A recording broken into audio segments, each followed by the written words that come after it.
साल का सबसे बड़ा दिन 21 जून, जिसे अंतर्राष्ट्रीय योग दिवस घोषित किया गया है, विशेष रूप से योगाभ्यास के लिए उचित अवसर इसे माना जाता है, ठीक समय माना जाता है। और आज ही संगीत दिवस भी है।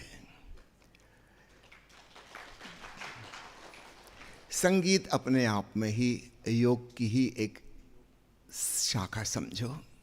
सामान्यतः हम लोग उस प्रकार से नहीं लेते, किंतु वास्तव में संगीत भी परमात्मा से जोड़ने का वही कार्य कर सकता है जो अन्य प्रकार के योग कर सकते हैं। शायद संगीत ज़्यादा सरस तरीके से, ज़्यादा सरल तरीके से जिन लोगों की रुचि रुझान है लय और ताल की, वे बड़ी गहराई में तल्लीन हो जाते हैं और तब अस्तित्व के साथ एकात्मीयता का एहसास होता है। तल्लीनता का अर्थ ही है जहाँ मैं भाव खो जाता है।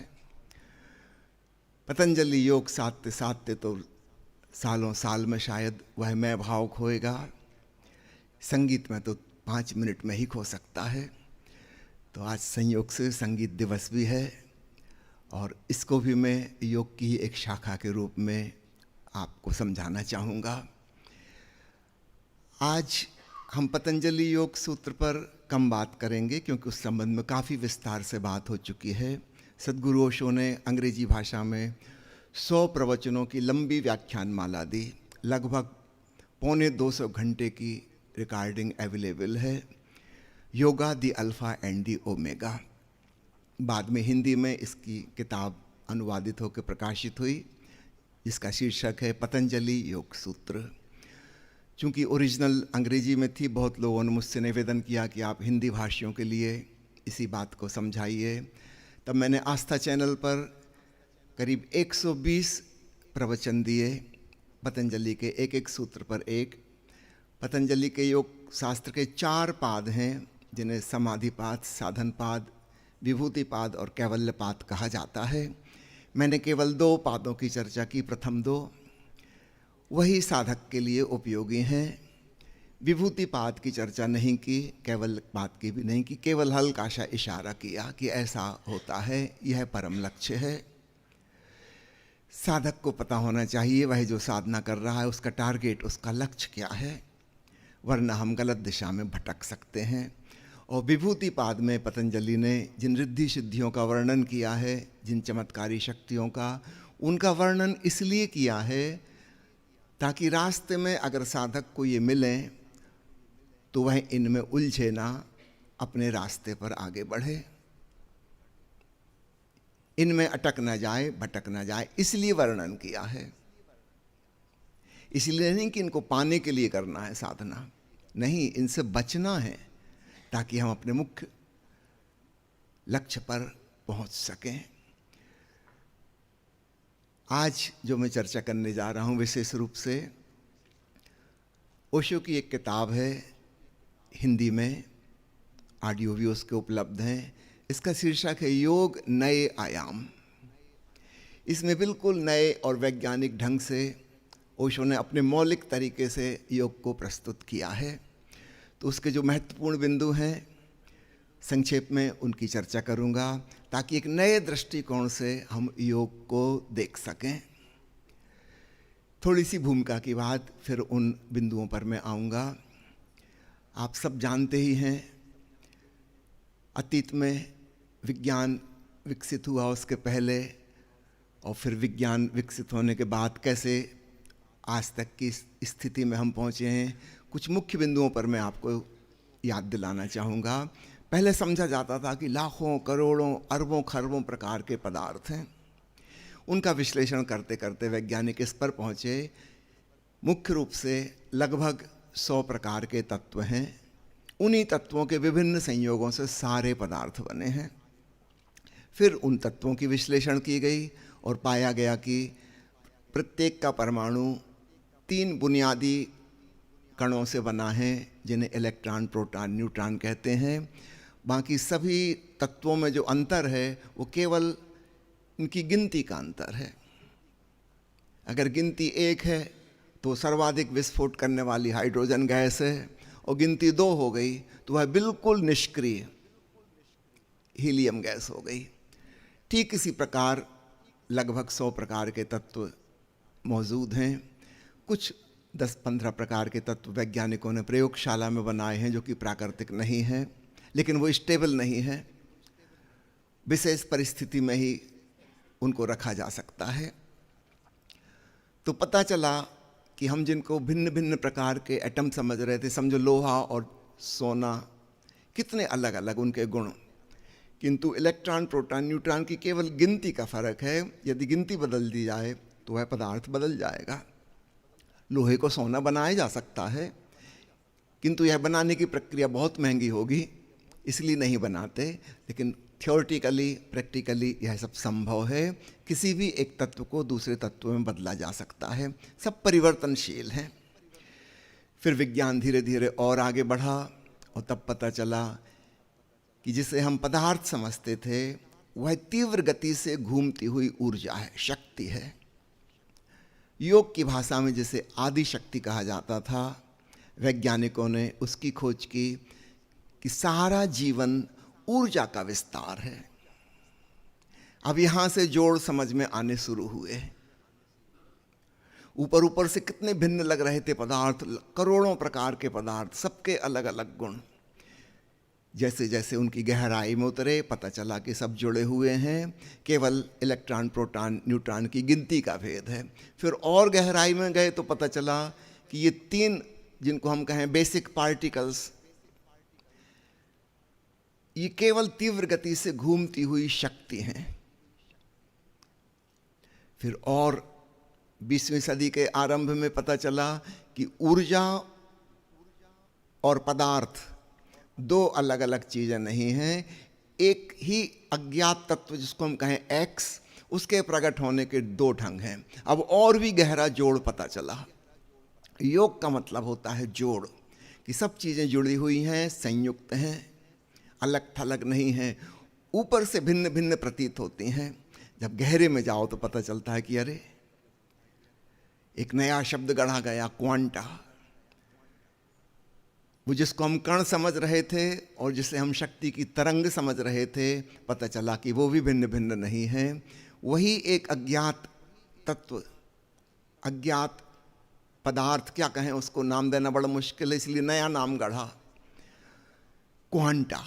और एक नई प्रकार की फिजिक्स की शुरुआत हुई जिसको कहते हैं क्वांटम फिजिक्स। ऊर्जा और पदार्थ कन्वर्टेबल हैं। आइंस्टीन का प्रसिद्ध फार्मूला आपने सुना होगा, E = mc²। m का मतलब पदार्थ, उसकी मात्रा, और E यानी एनर्जी। पदार्थ से ऊर्जा पैदा की जा सकती है, परमाणु बम में वही होता है, भयानक ऊर्जा पैदा होती है। उस अदृश्य ना दिखने वाले परमाणु में इतनी शक्ति छुपी है। और अभी करीब करीब 1 साल पहले वैज्ञानिकों ने दूसरा काम भी कर लिया कि ऊर्जा से पदार्थ बनाया जा सकता है। अभी प्रकाश को भी सुपर सॉलिड स्टेट में कन्वर्ट करने के प्रयोग में सफलता मिल गई। प्रकाश, ऊर्जा की किरण, उससे पदार्थ बन गया। और भी भांति भांति से ऊर्जा को पदार्थ में कन्वर्ट करने के प्रयोग किए जा रहे हैं और उसमें सफलता मिल गई। तो ऊर्जा और पदार्थ भी 2 अलग अलग चीजें नहीं हैं। 18वीं सदी के वैज्ञानिकों ने कहा था देयर इज नो गॉड, कहीं कोई ईश्वर नहीं है, केवल मैटर ही मैटर है, पदार्थ ही पदार्थ है। आश्चर्य की बात, वैज्ञानिकों की वह घोषणा गलत साबित हो गई। अब पदार्थ नहीं है। नए वैज्ञानिक कह रहे हैं पदार्थ जैसी कोई चीज नहीं है, केवल भ्रांति है, इल्यूजन है। भारत के ऋषि जिसे माया कहते थे कि संसार माया है, अब वैज्ञानिक भी कह रहे हैं कि जो हमें दिखाई पड़ रहा है दृश्य जगत, इसमें इल्यूजन है, भ्रांति हो रही है। वास्तविकता, यथार्थ में जो है वह कुछ और है, अदृश्य शक्ति मौजूद है। ऊपर ऊपर से भांति भांति के रूप और आकार उसने ले लिए, भांति भांति के गुण उसके प्रकट हो रहे हैं। यह असलियत नहीं है, असलियत भीतर छुपी हुई है, जो ऊपर से बिल्कुल भी कहीं से पता नहीं चल रही। बड़े वैज्ञानिक अनुसंधानों से 18वीं सदी के वैज्ञानिकों की बात बिल्कुल गलत साबित हो गई। अब विज्ञान कहता है कि there is nothing like matter, there is only energy. अभी रिसेंट खोजें, उसमें से एक आपको परिचित कराना चाहूँगा। उसके संदर्भ में फिर योग को समझना बहुत आसान होगा। अभी 3 साल पहले सन 2022 में 3 भौतिक शास्त्रियों को नोबेल पुरस्कार मिला और उन्होंने जो खोज की थी वो बड़ी अद्भुत खोज है कि एंटेंगल्ड पार्टिकल्स जो हैं वो कितने ही दूर हों, अरबों खरबों किलोमीटर दूर, और एक पार्टिकल के साथ जो किया जाएगा ठीक उसके जुड़े हुए पार्टिकल के साथ उसका रिएक्शन होगा। समझो एक पार्टिकल को हमने क्लॉकवाइज घुमा दिया यहाँ पर, तो अरबों खरबों मील दूर उसकी जोड़ी का जो पार्टिकल है वो एंटी क्लॉकवाइज घूम जाएगा। यह बात 2022 के पहले सैद्धांतिक रूप से किताबों में तो लिखी थी, लेकिन प्रयोगात्मक रूप से कभी सिद्ध नहीं हो सकी थी, और बड़े बड़े वैज्ञानिक इसके विरोध में थे कि ये नहीं हो सकता। अल्बर्ट आइंस्टीन जैसा जीनियस, उसने भी इसका भारी विरोध किया, क्योंकि उसको कहना था कि एक पार्टिकल से दूसरी पार्टिकल तक इंफॉर्मेशन पहुंचने में जो तीव्र से तीव्र गति हो सकती है वो प्रकाश की गति है, लगभग 3 लाख किलोमीटर प्रति सेकंड। तो इतना समय तो लगेगा ही। और क्वांटम फिजिक्स वाले कहते थे कि नहीं, समय नहीं लगेगा, तुरंत होगा, इमीडिएटली।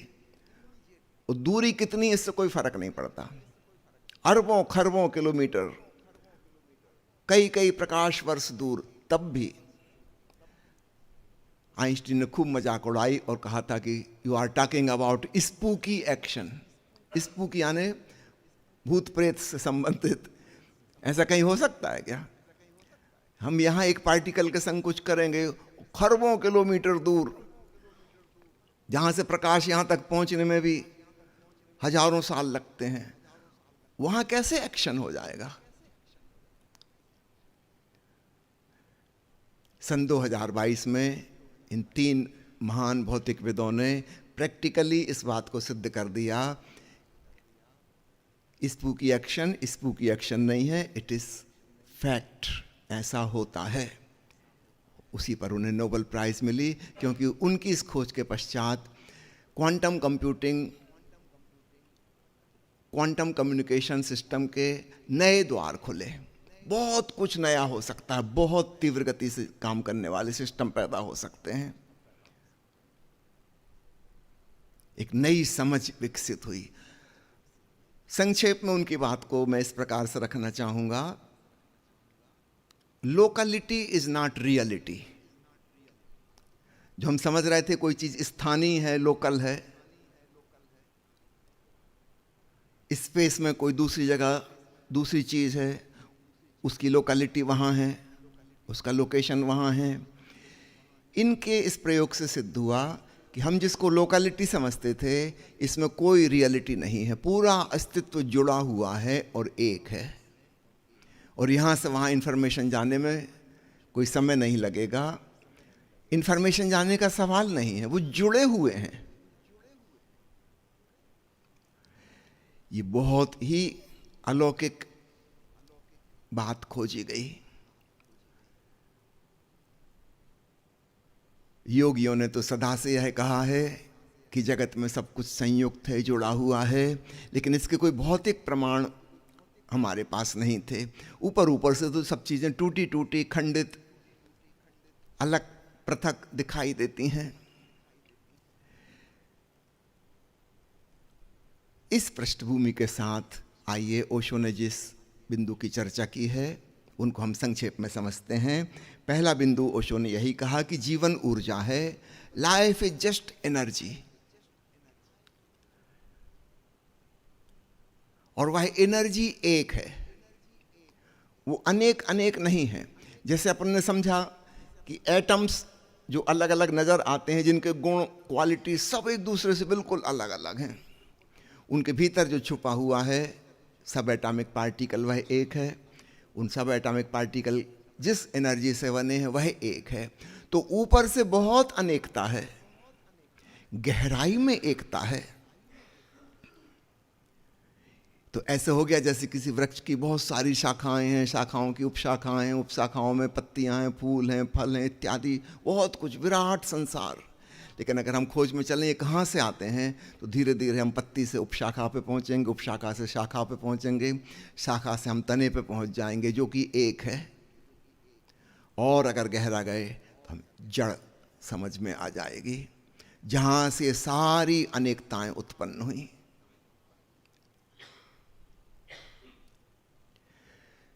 वह एक है। ठीक इसी प्रकार ऊर्जा एक है। पदार्थ का भ्रम टूट गया। जो बहुत सत्य जान पड़ता था वह भ्रम साबित हुआ, और जिसका कहीं से पता ही नहीं चलता था कि वो है, वो यथार्थ साबित हुआ। बड़ी हैरानी की बात है।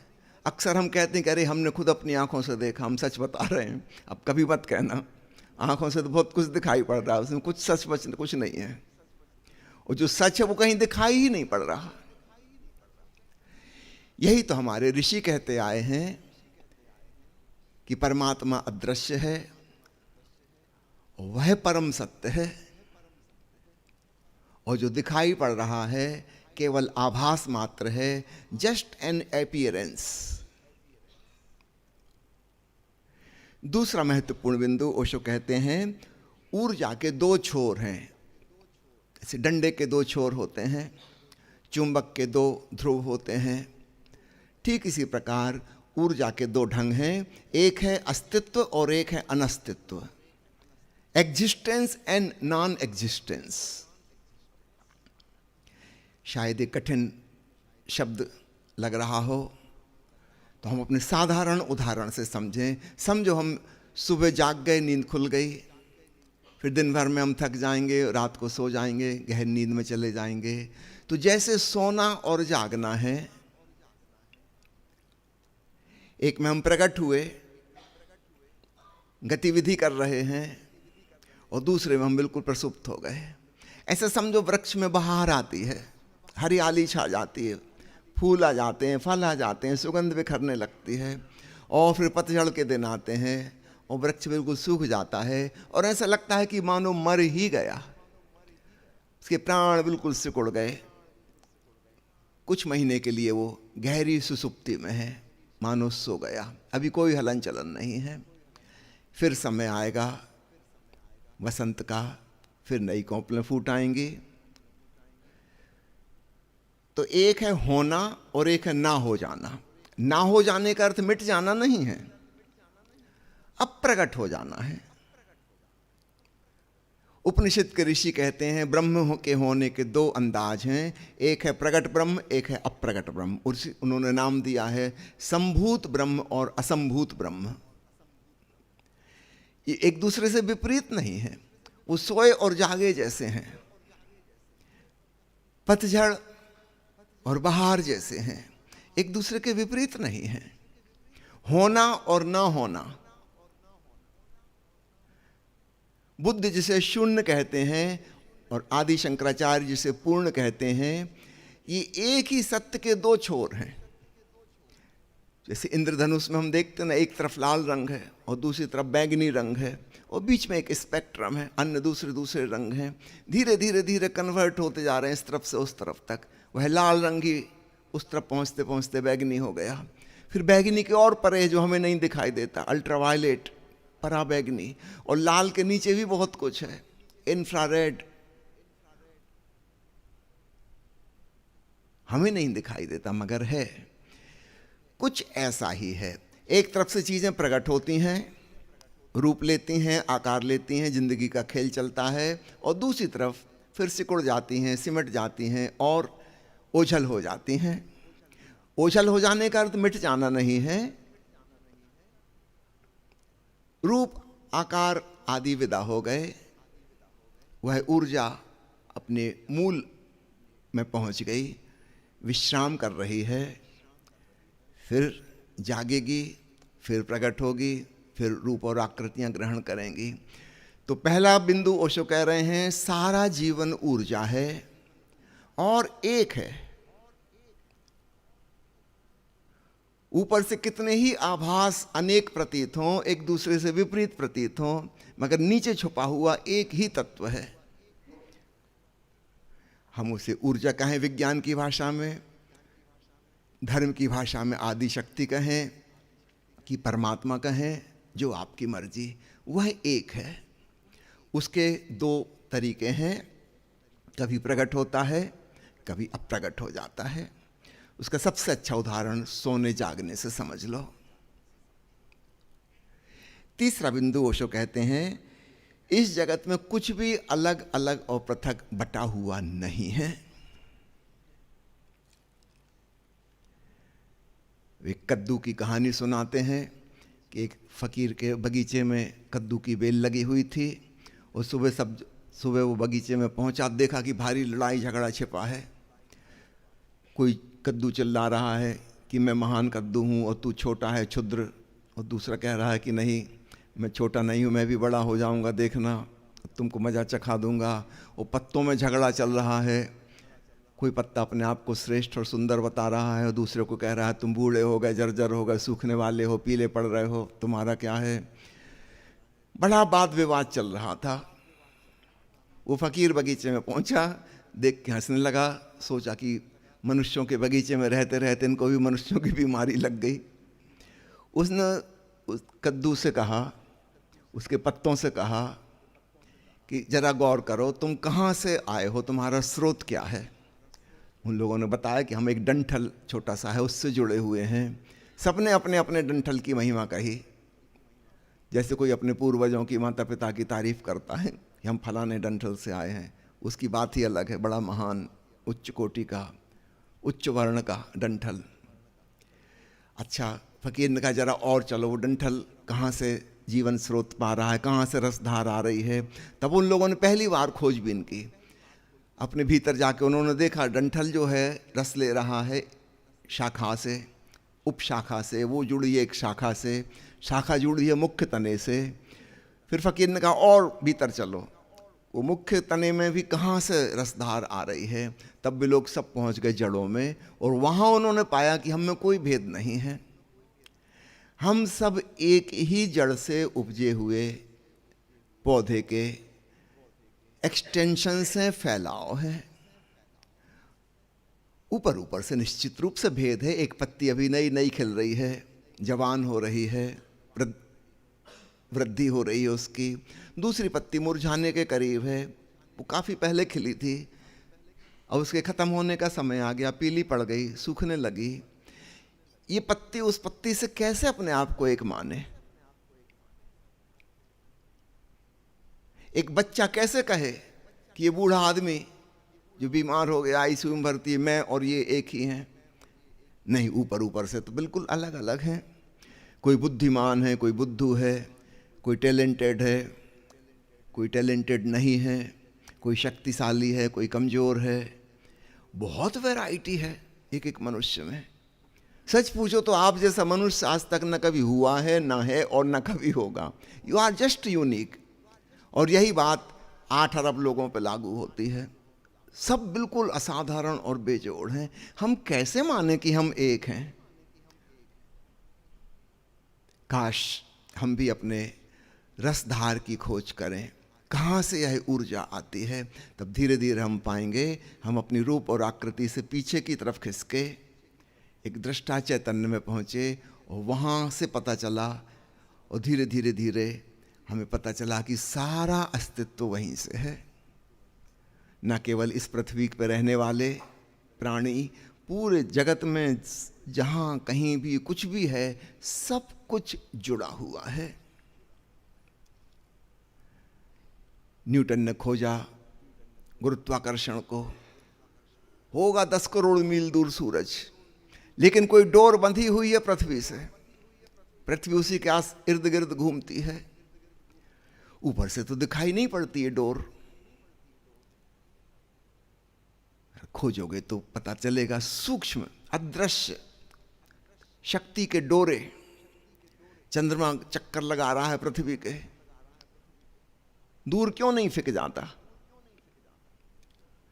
कोई अदृश्य डोर बांधे हुए है, पूरी गैलेक्सी बंधी हुई है, पूरा संसार, पूरा अस्तित्व बंधा हुआ है, सब कुछ जुड़ा हुआ है। हमारे पूर्वज ऋषियों ने कहा है, योग की दृष्टि से देखो, सब कुछ संयुक्त है, कोई चीज पृथक और अलग नहीं है, भले ही ऊपर से कितनी ही अलग जान पड़े। मंगल ग्रह और शुक्र ग्रह और पृथ्वी और अनेक ग्रह ऊपर ऊपर से कितने अलग हैं, सब एक ही सूरज से निकले हैं, उसी के टुकड़े हैं। अलग अलग कैसे हो सकते हैं? स्रोत उनका एक है। जब एक ही जड़ से शाखाएं निकली तो अलग अलग हो कैसे सकती हैं? तो मूल उद्गम की जब हम खोज करते हैं तब हमारी पृथकताएं विदा हो जाती हैं, हमारे व्यक्तित्व के भेद विलीन हो जाते हैं और हम व्यक्ति से समष्टि की ओर जाने लगते हैं। We start moving from personality to universality. और हमें योग की धारणा की सच्चाई का एहसास होता है। अगला बिंदु ओशो कहते हैं, क्षुद्र में विराट छुपा है और विराट में क्षुद्र मौजूद है। हम जिनको छोटा और बड़ा, महान और तुच्छ कहते हैं, ऐसा कुछ भी नहीं है। ऐसा तब होता जब वो अलग अलग होते, जब अलग ही नहीं है तो ऐसा कैसे हो सकता है? योगियों ने सदा कहा है, कण कण में भगवान। कण यानी सूक्ष्मतम और परमात्मा यानी महानतम, और वो क्षुद्र से क्षुद्र में मौजूद है। इसका अर्थ हुआ कि जगत में क्षुद्र जैसी कोई चीज नहीं है। हमारी तुलनात्मक भाषा, हमेशा कंपेयर करने वाले, हीनता और महानता की भाषा में सोचने वाले, आगे और पीछे, ऊपर और नीचे, महान और क्षुद्र, यह भाषा जगत पर लागू नहीं होती। ऐसा कुछ भी नहीं है। जब सब एक ही है, ये 5 अंगुलियां हैं, ऊपर से कितनी अलग अलग लग रही हैं, इनके फंक्शन भी अलग हैं, मुड़ने की दिशा भी अलग है, कोई छोटी है कोई बड़ी है। क्या ये एक ही हथेली से, एक ही कलाई से नहीं जुड़ रही? क्या एक ही हृदय इनको खून नहीं पहुंचा रहा? क्या एक ही फेफड़ा इनको ऑक्सीजन नहीं पहुंचा रहा? क्या वही आंतें इनको भोजन नहीं पहुंचा रही? कहां अलग थलग? ऊपर ऊपर से अलग थलग, नाम उनके पृथक होंगे, फंक्शन अलग होंगे, भीतर जाके देखो एक का ही विस्तार है। तो फिर हम जिस दृष्टि से कहते हैं कि ये छोटी उंगली, ये बड़ी उंगली, वो दृष्टि हमारी गलत है। साइज के हिसाब से छोटी बड़ी कहना ठीक है, लेकिन इसमें कोई उच्चता, श्रेष्ठता और नीचता, ओछापन नहीं है। इस बात को खूब अच्छे से याद रखें। ये पूरा हाथ एक है, हाथ क्या, पूरा शरीर एक है। ठीक ऐसे ही यह पूरा अस्तित्व सिंगल बायोलॉजिकल यूनिट। इस ढंग से सोचना शुरू करें, तब हमें योग की दृष्टि की खूब गहराई मिलती है। तो एक कुछ पृथक नहीं है और यहां कोई श्रेष्ठता और निकृष्टता नहीं है। एक छोटे से छोटा घास का फूल भी उतना ही महिमाशाली है जितना बड़े से बड़ा कमल का फूल।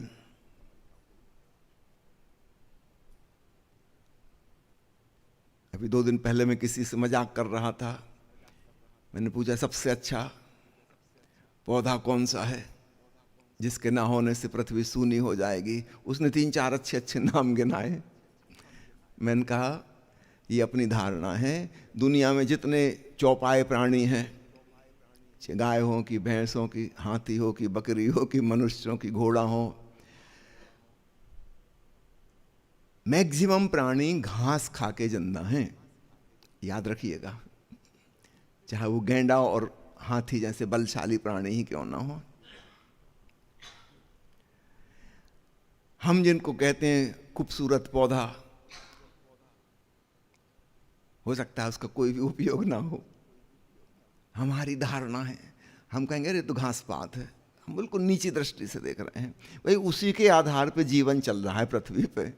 और जितने मांसाहारी जानवर हैं वे इन शाकाहारियों को खाते हैं, तो प्रकारांतर से घास उनका भी भोजन है। थ्रू वाया समबडी, पहले हिरण ने घास चर के मांस बनाया, फिर शेर ने हिरण को खा लिया, तो वो घास ही खा रहा है एक प्रकार से। असली भोजन का स्रोत तो वो है जहाँ से जीवन आ रहा है। सब चीज़ें जुड़ी हुई हैं।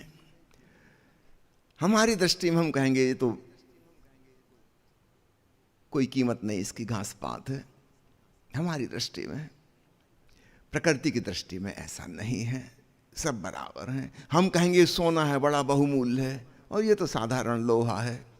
वो हमारी दृष्टि में, प्रकृति में ऐसा कुछ भी नहीं है कि कोई मूल्यवान और कोई निर्मूल्य, सब बराबर हैं। ये हमारी मानी हुई मान्यताएं हैं कि ये मूल्यवान है, ये मूल्यवान नहीं है।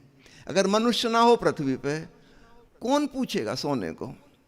पड़ा रहा है सोने का हार, गाय वहां से निकलेगी उसके ऊपर गोबर करके चली जाएगी, कोई लेना देना नहीं, देखेगी भी नहीं उस तरफ। हु केयर्स, क्या लेना देना है? तो हम मानते हैं कि ये हीरा है, ये कंकड़ है। तो वो भेदभाव वाली दृष्टि हमें छोड़नी होगी अगर हम योग की धारणा को समझना चाहते हैं। तो कुछ पृथक नहीं है और कोई मूल्यवान और कोई निर्मूल्य नहीं है। क्षुद्र में विराट समाया हुआ है। और हिरोशिमा नागासाकी जब बम फूटा तो हमने देख लिया कि उस अदृश्य परमाणु में, जिसको हम देख भी नहीं सकते, उसके अंदर इतनी विराट शक्ति छिपी थी। 1-1 लाख लोग क्षण भर में राख हो गए और उसके दुष्परिणाम अभी तक चल रहे हैं, खत्म नहीं हुए इतने सालों बाद भी। वो जो रेडिएशन उस समय हुआ,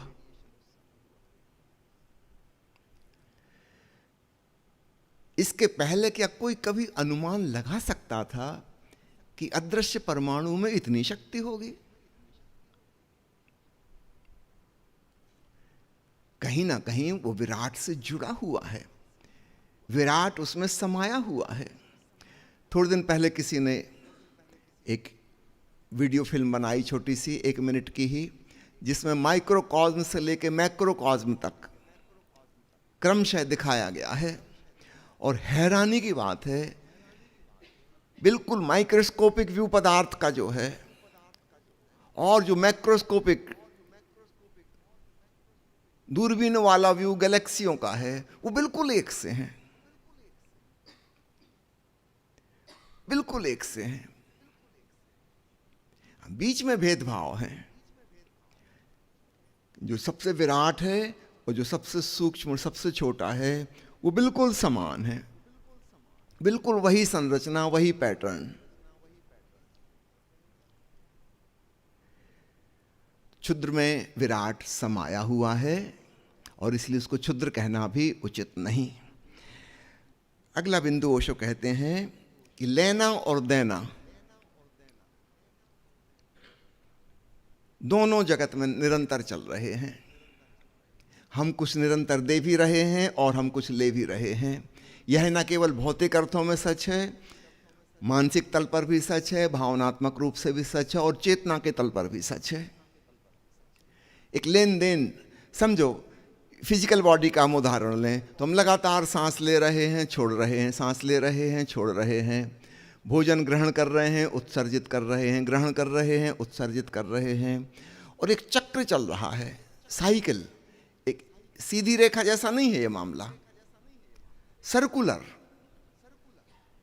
जो हम छोड़ रहे हैं उसे कोई और ले रहा है, फिर वो छोड़ रहा है, हम उसे ले रहे हैं।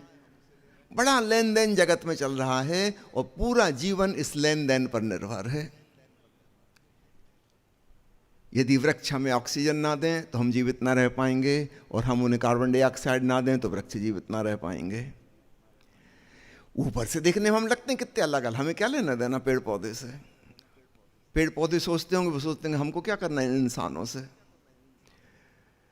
हमें ऊपर से नहीं पता चल रहा, मगर भीतर से बड़ा लेना देना चल रहा है। और इसके बिना ये जीवन नहीं टिकेगा, क्षण भर भी नहीं टिकेगा।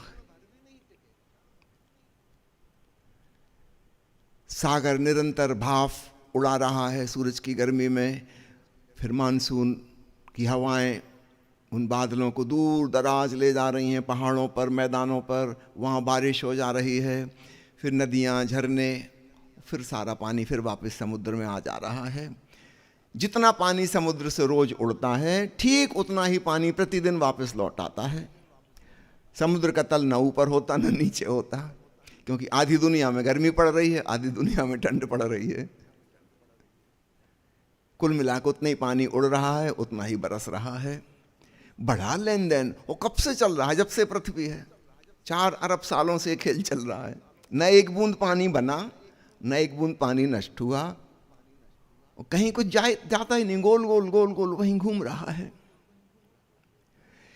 इस प्रकार सारा जीवन जुड़ा हुआ और संयुक्त है। तो ये चीजें तो हमको पता हो गई। जब नहीं पता थी तब भी ऐसे ही था। मैंने सुना है केमिस्ट्री की क्लास में टीचर ने कहा कि बच्चों, मैंने कल तुम्हें बताया था ऑक्सीजन के बारे में, किसने उसकी खोज की थी, कब की थी। आज मैं सवाल पूछूंगी, तुम लोग अपना होमवर्क करके आए होगे। टीचर ने पूछा ऑक्सीजन की खोज किसने की थी? एक लड़के ने बताया फला फला वैज्ञानिक ने सन 1773 में। सामने बैठा मुल्ला नसरुद्दीन का बेटा फजलू हंसने लगा। टीचर ने उसको डांटा कि नालायक, हंस क्यों रहे हो? एक तो तुम्हें कुछ आता जाता नहीं और कोई ठीक जवाब दे रहा, तुम हंस रहे हो उस पर। उनका मैडम, मैं उसके जवाब पे नहीं हंस रहा, मैं अपनी खुशकिस्मती पे हंस रहा हूं। उसने कहा इसमें कौन सी खुशकिस्मती? उसने कहा अच्छा हुआ हम 1973 में पैदा हुए, 200 साल बाद ऑक्सीजन की खोज के बाद। अगर पहले पैदा हुए तो बिना सांस के मर ही जाते, तब भी कोई नहीं मरता था। हमें नाम नहीं पता था कि यह ऑक्सीजन है, हमें ये नहीं पता था कि पेड़ पौधों से आ रही है, हमें कुछ भी नहीं पता था, फिर भी हम जिंदा थे। अद्भुत तरीकों से हम जुड़े हुए हैं। कहने को है 10 करोड़ मील दूर सूरज, आज सुबह अगर वो ना उगता तो याद रखिए हम भी यहां ना बैठे होते, हम सब ठंडे पड़ गए होते। क्या हम वास्तव में सूरज को दूर कह सकते हैं? फिजिकल डिस्टेंस की छोड़ो, जीवन की कनेक्शन को देखो। पृथ्वी पर जो कुछ भी जीवित है वह सब सूरज से जुड़ा हुआ है। जिस दिन सुबह सूरज समाप्त हो जाएगा, नहीं आएगा, ठंडा पड़ जाएगा, कोई फूल न खिलेगा, सारी पत्तियां मर जाएंगी, सारे पशु पंछी, पेड़ पौधे, मनुष्य, मछलियां, कीट पतंगे सब समाप्त हो जाएंगे। क्या हम कहें कि सूरज हमसे अलग है, दूर है, हमें क्या लेना देना सूरज से? तो ये तो चीजें हैं जो हमको थोड़ी बहुत पता चल गई। याद रखना, थोड़ी बहुत। ऐसी हजारों बातें जो हमें नहीं पता और हम जुड़े हुए हैं और पूरे अस्तित्व से संयुक्त हैं। योग की यह धारणा अपने मन में खूब गहराई से बैठने देना। हम जुड़े हुए हैं, हम अलग थलग नहीं हैं। तो भौतिक रूप से भी समझ में आता है हमको, मानसिक रूप से भी आप देखना। यदि 4 लोग कहीं उदास बैठे हैं, दुखी हैं, और आप वहां से प्रसन्न गुजर रहे थे, आप भी वहां 2 मिनट बैठ गए, आप भी उदास हो जाएंगे। उनकी भाव तरंगें, उनके विचार, उनकी नेगेटिविटी आपको भी पकड़ लेगी। किसी क्रोधी व्यक्ति के पास पहुंचकर आपको भी गुस्सा आने लगता है। ये गुस्सा आपका नहीं है एक्चुअल, लेकिन वहां से रेडिएट हो रहा था, आपने ग्रहण कर लिया। हो सकता है बिल्कुल अनजाने में आपको पता भी ना हो कि वो आदमी खराब मूड में है, लेकिन आपका भी मूड अनजाने में खराब हो जाएगा।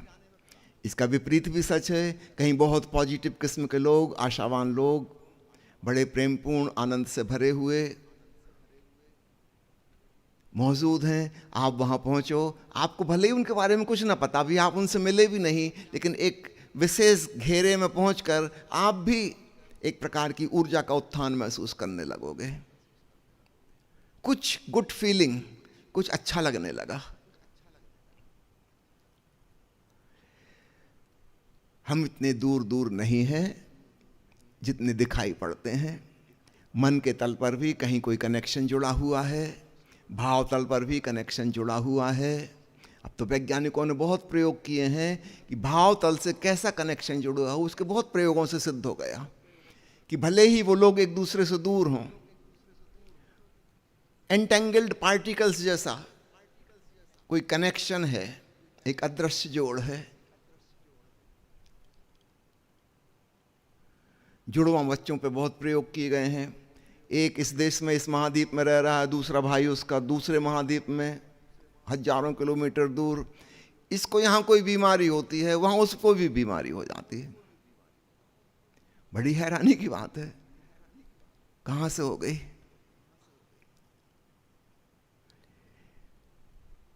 माँ और उनकी संतान पर बहुत प्रयोग किए गए हैं, विशेषकर पशुओं के संग। माँ को अपने बच्चों के बारे में सूचना किसी अदृश्य प्रकार से मिल जाती है। अगर बच्चे कोई तकलीफ में हैं, माँ तकलीफ में हो जाएगी। ऊपर ऊपर से कोई खबर नहीं आई, लेकिन भीतर भीतर कहीं तार जुड़े हुए हैं। परमात्मा को हम परम पिता, परम माँ कहते हैं। याद रखना, हमारे भी तार जुड़े हुए हैं। हम अलग थलग नहीं हैं, संयुक्त हैं। यह भी योग की एक धारणा है। और दान और ग्रहण लगातार चल रहा है। हर लेवल पे हम कुछ ले रहे हैं, कुछ दे रहे हैं। और इससे एक बहुत अद्भुत बात योगियों को ख्याल में आ गई कि हम जितने दानशील हो सकेंगे, हम उतना ही ग्रहण कर पाएंगे। यदि कोई कंजूस आदमी भीतर सांस रोक ले कि अब नहीं छोड़ूंगा, अरे पता नहीं फिर आई कि नहीं, फिर तो पक्का है अब नहीं आएगी कभी, यही आखिरी सांस हो जाएगी। हम दे पाते हैं तो हम पात्र हो जाते हैं लेने के लिए। सांस छोड़ पाते हैं तो ताजी सांस आ पाती है। तो एक अद्भुत बात इससे स्पष्ट होती है योग के साधक के लिए। तुम उलीचो, तुम देना शुरू करो, बांटो, शेयर करो, प्रेमपूर्ण बनो, करुणावान बनो, और तुम पाओगे चारों तरफ से बहुत कुछ बरसने लगा। जितना तुम दे पाओगे उतना ही तुम लेने में सक्षम हो जाओगे। एक कुआं अगर तय कर ले कि मैं पानी किसी को दूंगा नहीं, अरे मेरे पानी हर कोई कैसे ले जा सकता है, रोक ले सब प्रकार से। पर याद रखना, फिर ये पानी सड़ जाएगा, इसमें कीड़े पड़ जाएंगे। और जो भूमि में स्रोत थे जहाँ से पानी रिस रिस के आता था, धीरे धीरे वो सब बंद हो जाएंगे, ब्लॉक हो जाएंगे, ताज़ा पानी आना बंद हो जाएगा। एक प्रकार से इस कुएं ने आत्महत्या कर ली, इसका पानी जहर हो जाएगा। कुएं की ताजगी इसमें बरकरार रहती है कि वो अपना पानी लुटाता है। खींच लो जिसको खींचना हो। और नीचे के विशाल जल भंडार से, अंडरग्राउंड वाटर टेबल से ताज़ा ताज़ा पानी चला आता है, चला आता है। कुएं की जीवंतता इसी में है। इस बात को गहराई से पकड़ना। अगला बिंदु ओशो कहते हैं, अस्तित्व के दो रूप हैं, चेतन और अचेतन, कॉन्शस एंड अनकॉन्शस। जिसको हम जड़ पदार्थ कहते हैं, वह भी पूरी तरह जड़ नहीं है, लेकिन सोया हुआ समझ लें। एक मुर्दा व्यक्ति पड़ा है, कि एक शराबी शराब पी के पड़ा है, कि कोई आदमी गहरी सुसुप्ति में पड़ा है। ऊपर ऊपर से देख के हमें कुछ खास पता नहीं चलेगा, लगभग एक से नजर आएंगे, लगभग। तो जिसको हम जड़ पदार्थ कहते हैं, अचेतन कहते हैं, उसको भी ऐसा ही समझना। उसमें बहुत गहरी नींद में परमात्मा अभी सो रहा है। और जिसको हम चेतन कहते हैं, जिसमें कुछ कुछ जागरण आ गया, होश आ गया। तो अस्तित्व के दो रूप हो गए, चेतन और अचेतन। दोनों में अस्तित्व हैपन, अस्तित्व यानी बीइंग, इजनेस। तो इजनेस मनुष्य में भी है, पशु में भी है, पेड़ में भी है, और पत्थर में भी है। पत्थर भी है ना, मनुष्य है ना। तो जहां तक होने का गुण है, चट्टान में भी है, पहाड़ में भी है, पेड़ में भी है, पंछी में भी है, तो उसमें भी समान है, अस्तित्व दोनों का है। लेकिन अब इसके दो ढंग हो गए प्रकट होने के, एक जड़ रूप में और एक चेतन रूप में। अब फिर चेतन के दो ढंग हो सकते हैं। अगला बिंदु आता है स्वचेतन और स्व अचेतन, सेल्फ कॉन्शियस, सेल्फ अवेयर, और दूसरा सेल्फ के प्रति अनकॉन्शियस। मनुष्य और पशु का उदाहरण समझ लें। पशु है, उसमें चेतना भी है, किंतु वह चेतना केवल बहिर्मुखी है। वह इंद्रियों के माध्यम से संसार के ऑब्जेक्ट्स को जानता है, स्वयं के होने का बोध उसे नहीं है। अब यहाँ से मनुष्य भिन्न हो जाता है पशुओं से। हमारे पास बाहर इंद्रियां भी हैं, हम संसार के ऑब्जेक्ट्स को जानते हैं, और भीतर हमें यह भी एहसास है कि मैं हूँ। ऐसा एहसास पशु पंछियों को नहीं है। स्वचेतना जैसी कोई चीज उनके अंदर नहीं है। अब यहाँ से योग के अभ्यास की और साधना की बात समझना। हमारे भीतर स्व की चेतना है, लेकिन बड़ी मध्यम मध्यम, धीमी धीमी, कुनकुनी। यह और प्रखर हो सकती है और सुस्पष्ट हो सकती है। तो थोड़ा सा होश हमें है अपने होने के बारे में, लेकिन बहुत ज्यादा नहीं है। क्या इसको बढ़ाया जा सकता है? यहां से साधना की बात शुरू होती है। हाँ, बढ़ाया जा सकता है। प्रकृति ने जन्मजात जितना होश हमको दिया है खुद के प्रति, वो बहुत थोड़ा सा है, काम चलाओ। इसकी मात्रा में काफी विकास हो सकता है। तो हम पोटेंशियली स्वचेतना का बीज लेकर आए हैं, लेकिन यह बीज अंकुरित हो तो विराट वृक्ष बन सकता है। इसको बनाने के ही उपाय हैं फिर भांति भांति के योग। यम, नियम, आसन, प्राणायाम, प्रत्याहार, धारणा, ध्यान, समाधि। जो अंतिम लक्ष्य ध्यान समाधि, वहां तक बात जा सकती है। कुछ लोग योग के नाम पर केवल आसन प्राणायाम को ही योग समझ लेते हैं, बड़ी भूल हो जाती है। उचित वह शुरुआत जरूर है, लेकिन वह समापन नहीं है।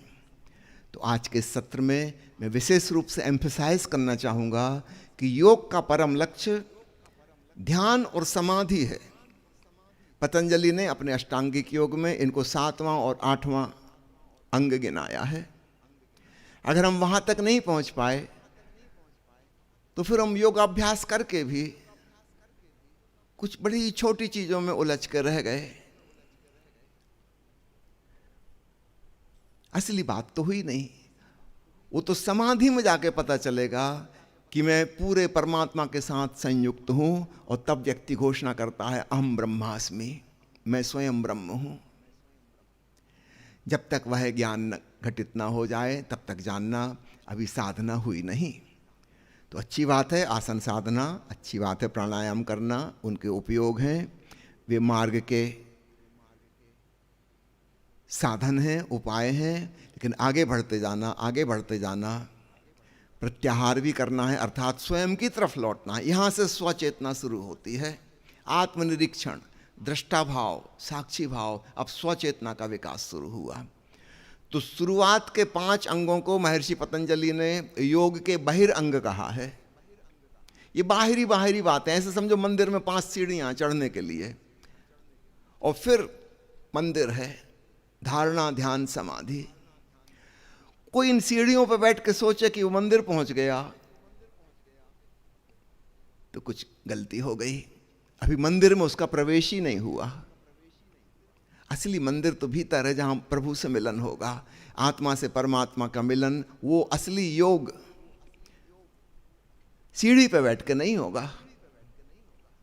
याद रखना, मैं सीढ़ी का विरोध नहीं कर रहा हूं, सीढ़ी सहयोगी है मंदिर तक पहुंचाने में, लेकिन यह बात पता हो। नहीं तो आप सीढ़ी को ही समझ लो कि यही सब कुछ है, फिर तो बड़ी मुश्किल हो जाएगी। सीढ़ी है, वह साधन है साध्य तक पहुंचने का। साध्य है ध्यान और समाधि। इस बात को विशेष रूप से एम्फसाइज करना चाहता हूँ। अब अगला बिंदु थोड़ा सा कठिन होगा समझने में। जैसे मैंने पहले कहा, स्वचेतना को जगाना है, स्वयं के होने का एहसास हो, उस साक्षी चैतन्य का बोध घटित हो।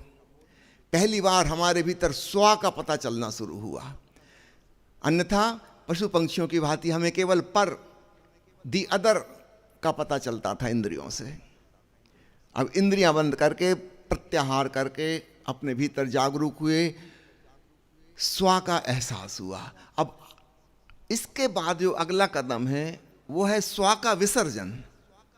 आप कहोगे बड़ी उल्टी बात कर रहे हैं, पहले स्व का सृजन फिर स्व का विसर्जन। हमारे देश में परंपरा है ना, गणेश उत्सव आता है, सुंदर सुंदर मूर्तियां बनाते हैं, सजाते धजाते, पूजा पाठ करते, बड़ा उत्सव मनाते हैं और 10 दिन के बाद जाके विसर्जन कराते हैं। पश्चिम के लोगों को जब पता चला कि हिंदू लोग ऐसी पूजा पाठ करते, बड़े हैरान हुए। तुमने भगवान को सृजित किया, इतने भाव से पूजा पाठ की, नाचे गाए, कीर्तन किया, प्रसाद बांटा और 10 दिन बाद जाके नदी में बहाए। ठीक ऐसा ही हमें अपने भीतर करना होता है। पहले आत्मसृजन, स्व चैतन्य को प्रगाढ़ करना होता है। जब वह पूरी तरह निखर जाता है, अब समय आता है इसका भी विसर्जन हो जाए। यह अहंकार का ही अत्यंत सूक्ष्म रूप है, और जब तक अहंकार मौजूद है, कितने ही सूक्ष्म रूप में परमात्मा से हमारी दूरी बनी रहेगी। उस जोड़ का, एकात्मीयता का एहसास नहीं होगा। तो बहुत से योगी उन 5 सीढ़ियों से चढ़ के 6वें और 7वें में भी पहुंच जाते हैं, ध्यानस्थ हो जाते हैं, साक्षी में रम जाते हैं और बस यहाँ पे अटक जाते हैं। इसके आगे नहीं बढ़ पाते, क्योंकि उन्हें ख्याल नहीं है कि इतनी मेहनत से जिसको बनाया था अब उसको विदा भी करनी है। अगर ये स्व बना ही रहा तो है आखिरी बंधन, अभी मोक्ष निर्वाण नहीं हो सकता। आखिरी बंधन स्वयं का है। अध्यात्म की दृष्टि से जब हम कहते हैं मोक्ष अर्थात द अल्टीमेट फ्रीडम, यहां फ्रीडम किसी दूसरे से प्राप्त नहीं होती। It is freedom from the self, स्वयं के होने से छुटकारा। ये आखिरी दुख ये है, स्वयं का होना। अब ये भी खो जाए तो बात बने। तो ध्यान में स्व प्रगाढ़ होता है, साक्षी की खूबसूरत मूर्ति सजती है, संवरती है। अब यह भी विदा हो, समाधि में वह भी लीन हो जाती है। और आखिर में जो तत्व काम आता है साधना में, खूब अच्छे से सुन लीजिए कान खोलकर, वह है प्रेम भाव, श्रद्धा भाव, समर्पण भाव, भक्ति भाव।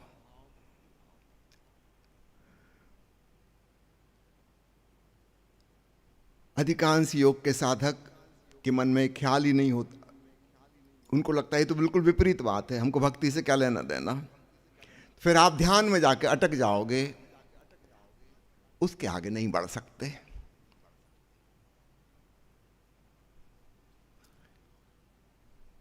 और आपको इस बात की प्रतीति होगी कहीं पे आके मैं अटक गया। एक तल तक साधना में प्रगति हो रही थी और फिर लगेगा कि अब तो पता नहीं क्या हो गया, आगे कोई प्रगति नहीं हो रही। जिस ढंग से आप चले थे उसका क्लाइमैक्स आ गया, अब इसका ठीक विपरीत होना बाकी है। बेहतर हो कि हमें पहले से ही पता हो, हमारी धारणा में ये बात पहले ही बैठी हो कि केवल ध्यान, केवल होश पर्याप्त नहीं है। सद्गुरु ओशो बारंबार कहते हैं, होश और प्रेम, संकल्प और समर्पण, योग और भक्ति। सुनने में मटपटी लगती बात, दो विपरीत बातें क्यों? अंत में भक्ति भाव काम आएगा, उसमें हम लीन हो पाएंगे, तल्लीन हो पाएंगे और स्व विसर्जित हो जाएगा। जैसे कोई बूंद सागर में खो गई और सागर ही हो गई। अन्यथा कबीर साहब ने जो मजाक उड़ाई ना कि जिन खोजा तिन पाइयां गहरे पानी पैठ, मैं बौरी डूबन डरी रही किनारे बैठ।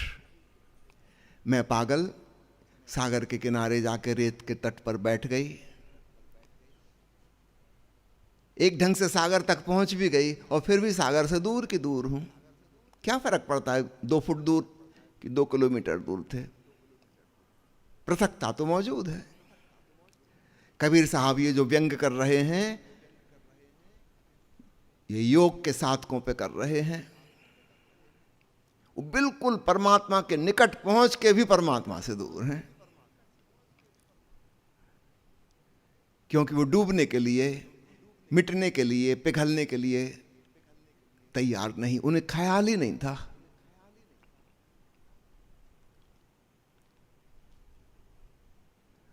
योग की साधना स्व के प्रति चैतन्य होने की साधना है।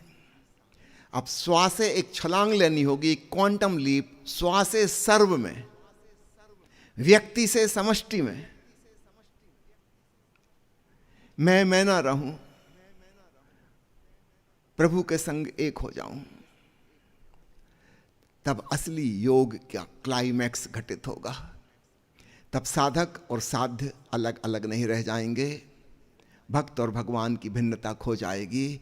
यह घटना अत्यंत गहन प्रेम में घटित हो सकती है। और चूंकि योग के साधकों को इसका ख्याल नहीं होता, तो आरंभ में तो वे प्रगति करते जाएंगे, लेकिन बाद में जाके बुरी तरह फंस जाएंगे और फिर निकालना बड़ा मुश्किल होता है, क्योंकि उनकी धारणा की विपरीत बात सुनने को वो तैयार ही नहीं होते। उनको लगता है आज तक जो टेक्निक काम आई उसी में आगे बढ़ते जाएंगे, अब वो ट्रिक काम नहीं आएगी।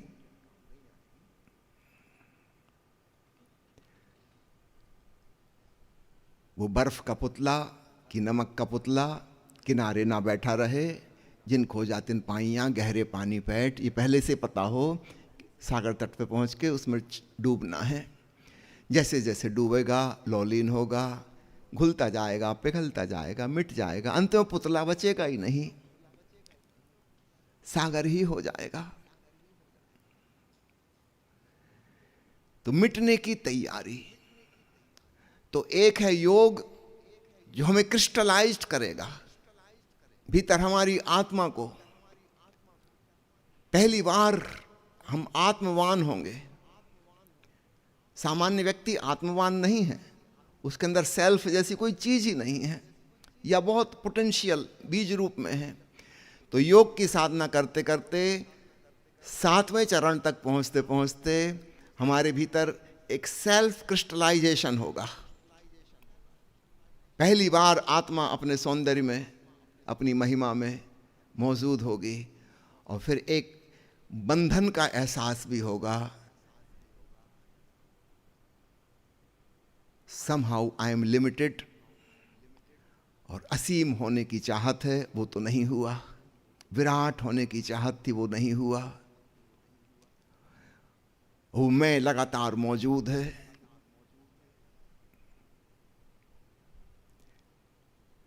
यह बात खूब अच्छे से पहले ही समझ लें ताकि हमें पता रहे अंत में हमें इसमें डूबना है, लौलीन होना है, तल्लीन होना है, मिट जाना है, खो जाना है, समाप्त हो जाना है।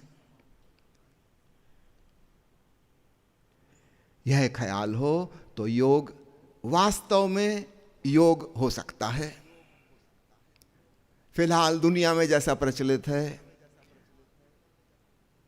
99% तो वो ज़्यादा से ज़्यादा एक फिजियोथेरेपी के रूप में प्रचलित है, उससे ज़्यादा नहीं। अच्छा है, शारीरिक स्वास्थ्य मिल जाएगा, पर इससे कोई आध्यात्मिक विकास तो नहीं होगा। अगर योग केवल उतना ही है तो अस्पताल में उसका एक डिपार्टमेंट होना चाहिए, उससे ज़्यादा उसकी कीमत नहीं है। ठीक है, उसकी वैल्यू है शारीरिक स्वास्थ्य, शरीर का लचीलापन, ज़्यादा प्राणवान, ज़्यादा ऊर्जावान, ज़्यादा बेहतर स्वास्थ्य, हो सकता है ज़्यादा लंबी उम्र हो जाए। और ये कोई स्पिरिचुअल बेनिफिट तो नहीं हुआ, तो केवल वहीं तक सीमित ना रखें, लेकिन 99% लोगों ने योग को बस उतना ही समझ लिया है, आसन प्राणायाम। थोड़ा आगे बढ़ें, ध्यानी साधक इसको थोड़ा और आगे ले जाते हैं।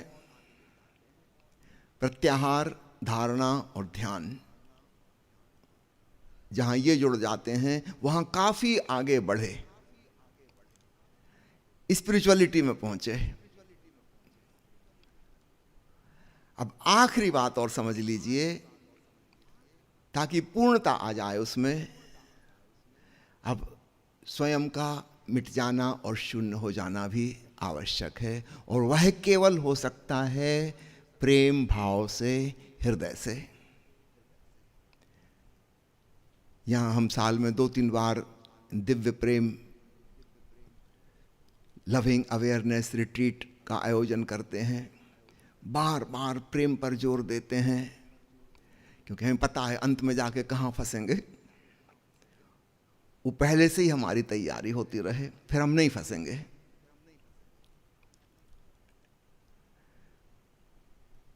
योगी बड़ी मुसीबत में उलझ जाते हैं। सावधान।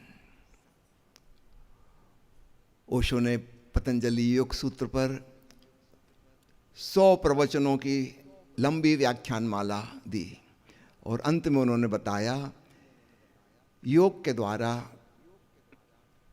कोई मुक्त नहीं हो पाता।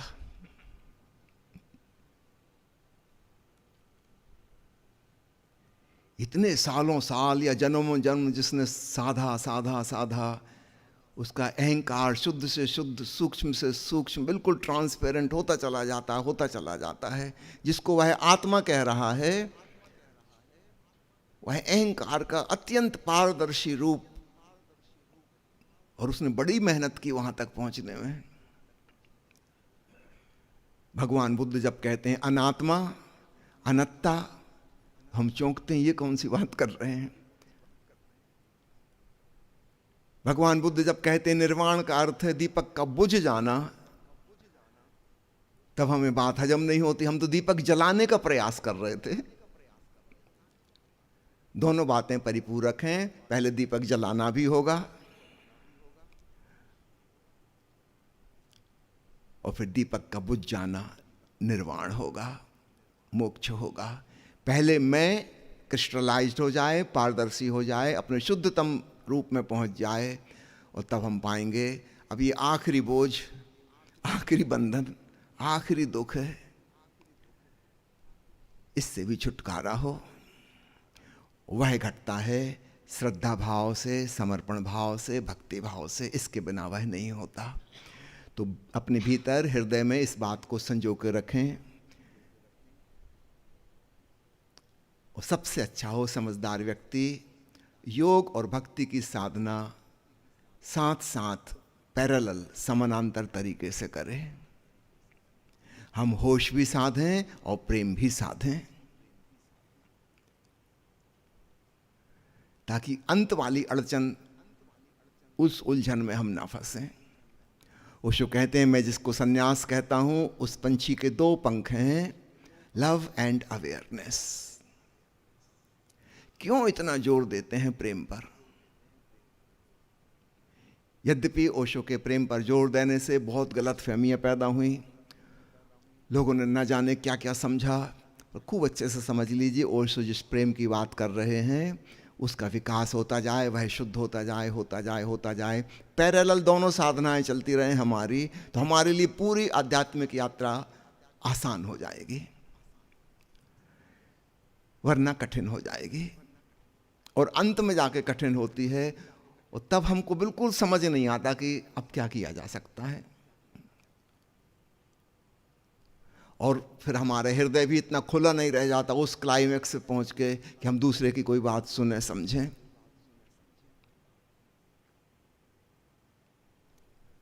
चैतन्य महाप्रभु हुए बड़े ज्ञानी, बड़े योगी, बड़े साधक, बड़े तर्कशील। फिर एक दिन थक गए, और फिर उन्होंने खंजड़ी उठा ली और प्रभु के भजन कीर्तन में लौलीन हो गए। ये कोई सोच भी नहीं सकता था कि ये आदमी इतना विद्वान, इतना तर्कशील, इतना वाद विवाद करने वाला, तर्क वितर्क करने वाला, ये कभी भक्त होगा, ये मीरा की तरह नाचेगा। ये तो असंभव थी कल्पना। निश्चित रूप से एक दिन थक गए उस ज्ञान से, उस साधना से, और अंत में भक्ति में डूबकर मुक्त हुए। लगभग ऐसी ही कहानी प्रकारांतर से भगवान गौतम बुद्ध की समझ लो। 6 साल भयंकर तपस्याएं की। योग के नाम पर उस जमाने में जो जो प्रचलित था, जितने गुरु थे, सबके शिष्य हुए। उनके जैसा निष्ठावान साधक कभी नहीं हुआ था। 6 सालों में थक के चकनाचूर हो गए, और तब उन्होंने त्याग का भी त्याग कर दिया। स्पष्ट हो गया यह निरर्थक है, कोई मतलब नहीं निकला।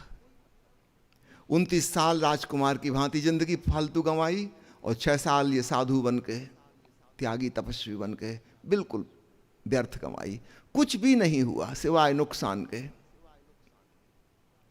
तब सब छूट गया। हैरानी की बात है, इसको हम भक्त की भाषा में कहेंगे कि अब समर्पण हुआ। उस रात जब वो खीर खा के पेड़ के नीचे चैन की नींद सोए, ये एक समर्पित व्यक्ति की भावदशा थी। 6 साल संघर्ष के थे, बड़े संघर्ष के थे। आज संघर्ष विदा हुआ।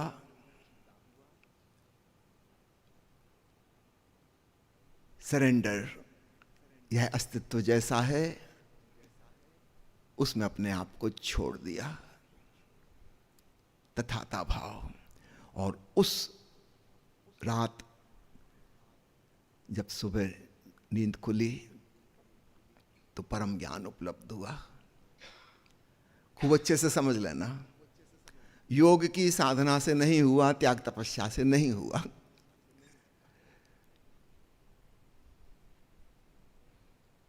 काश हम आरंभ से ही इस बात को समझ के चलें, तो हमारा जो परम लक्ष्य है समाधि का, जिसमें हमें परम योग का पता चलता है कि अहम और ब्रह्म अलग अलग नहीं, एक ही हैं, वह बहुत सरलता से घटित हो सकेगा। इसलिए हर साधक को प्रेम भावना, मैत्री भावना, करुणा भावना, अनुग्रह भावना निरंतर अपने संग साधते रहना चाहिए।